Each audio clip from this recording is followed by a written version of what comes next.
I know I said that I was going to bundle all of my nonfiction reads this month into a single video, but I find that I actually have a lot to say about the one that I'm reading right now. I am almost done The Five by Hallie Rubenhold, and I have to say this has the potential of being my favorite book of the month.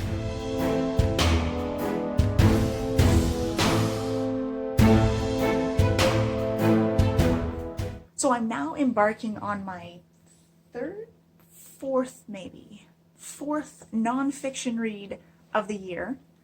I'm reading The Five by Hallie Rubenhold, and this is a book about the lives of the women who were killed by Jack the Ripper. Now, this book is exploring who these people would have been outside of the assumed prostitution. It starts with an introduction that I found really interesting about how a lot of these boarding houses did contain prostitutes, but that even the police of that time thought that they were indistinguishable from those who were not prostitutes staying in the boarding houses. So the fact that Jack the Ripper's victims were assumed to be prostitutes is possibly wrong, and I believe this book is going to prove that to me. I'm looking forward to learning more about women in poverty during the Victorian age, because the introduction, for one, gives very interesting insight into that time period just before the first of Jack the Ripper's victims were claimed, and what might have happened to them outside of the conjecture that everybody jumped upon so that they would have a really good newspaper story. Now, keeping in mind that the Victorian age was an era when women were historically silenced, this is another reason why this conjecture could have occurred. I've just started reading the book. So far, I'm very interested in the material, and the deliverance is very engaging.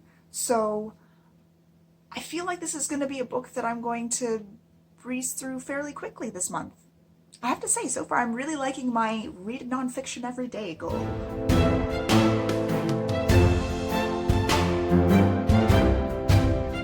Harriet's helping me with today's vlog, because she's a cutie. A cutie. So I want to talk a little bit more about The Five. I am about a fifth of the way through this book now, because there's five women whose biographies the author is exploring, and I've read through the first one, and I really, really, really like this book. So what I like about this book is the fact that the author is not trying to in any way identify or cast suspicions on who the Ripper is. The entire book is focused on these women and who they were in life and what led them to the circumstances that led to their deaths.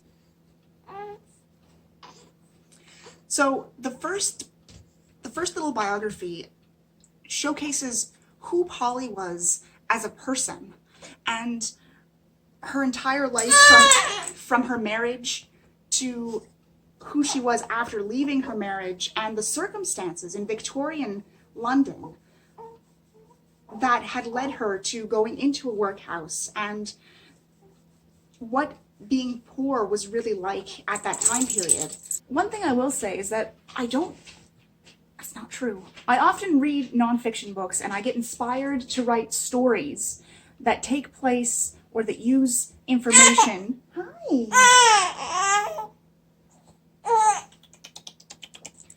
So I often read nonfiction books and want to write stories that take place in that time period or that use information that I've learned in those nonfiction books.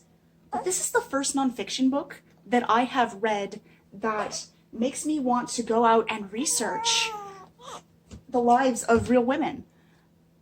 Yeah. We're a little fussy, so we better get going, eh? We'll continue to talk about The Five another time, eh, babes? I'm glad that I've had it these past couple days, because I've been in the middle of a little bit of a flare-up, and I've gotten something to entertain me to take my mind off of all that pain. It just fascinates me to no end. So much so that I kind of want to make a deep dive into research, which I love research, but I usually get my research secondhand from people like Hallie Rubenhold, who write books about this sort of thing that is easily consumable, rather than going through all of these census records trying to find a thread of a person from year to year and see how their life had progressed at that point.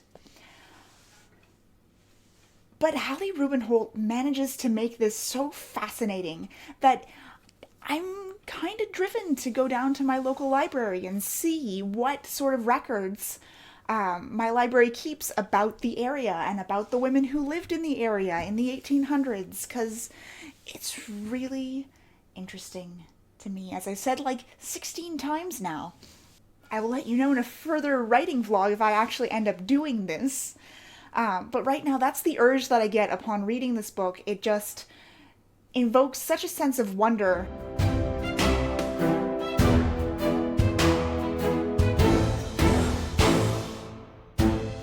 So I finished the 5 yesterday, and I have a few more thoughts that I want to get out before I finish this vlog. First of all, let me just say that this book is well worth the read. I absolutely loved it from start to finish, and I find that it really gives very interesting insight into life in poverty in Victorian England. Each of these 5 biographies follows a woman who came from a very different walk of life. Polly, the first woman, was born to a father who worked in a printing press. So she was given a better than average education, and she married. It was just really interesting to see how her choices led to a comfortable life with perhaps too many children for it to be a prosperous life, to her resorting to going into the workhouse and then eventually devolving to Whitechapel, which is the slums of London. Annie, the second woman, was equally interesting. She was born the daughter of a member of the Royal Guard, so her education was very interesting, and she wound up marrying a coachman, so she was actually living a middle-class life. And even the author had said at one point that if not for her drinking problem, she would have had a very comfortable life. But unfortunately, she lost the support of her family through choosing to drink rather than addressing the problem. The other thing that was interesting is that these women were all labeled prostitutes, but the only 2 who appeared to have been prostitutes ever at any point in their life was the 3rd woman, Elizabeth, and the 5th woman, Mary Jane.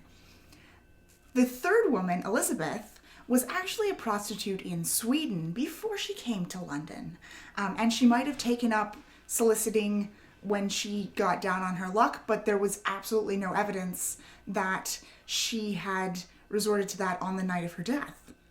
I like Elizabeth because it was very interesting watching her come up with various con artist schemes just to get by. She was a very resourceful woman. The 4th woman, Kate, was born as the daughter of a factory worker, and she decided that factory life was definitely not for her, so she became a peddler with her partner, and I loved that look into that life as well. So each of these women lived such different lives that each of these biographies really opened up a new facet of middle class and working class Victorian England. Now I've got a theory that the author didn't explore, because one of the things that I loved best about this book was that it gave absolutely no attention to Jack the Ripper whatsoever. It put all of the attention on the women. And I was very surprised that the first 4 women, not only were they not soliciting that night or not prostitutes at all, but they were over 40 all of them. The last one that was murdered in her bed, that was soliciting that night and was believed to have a male client in her room with her, was a 25-year-old woman. These are very different victims. And my theory is that the last one was a copycat. It wasn't Jack the Ripper at all. Of course, by saying that, I don't mean to remove her importance as a person, because if you take her away from these 5, then she gets no attention at all for the fact that she was murdered back in 1888.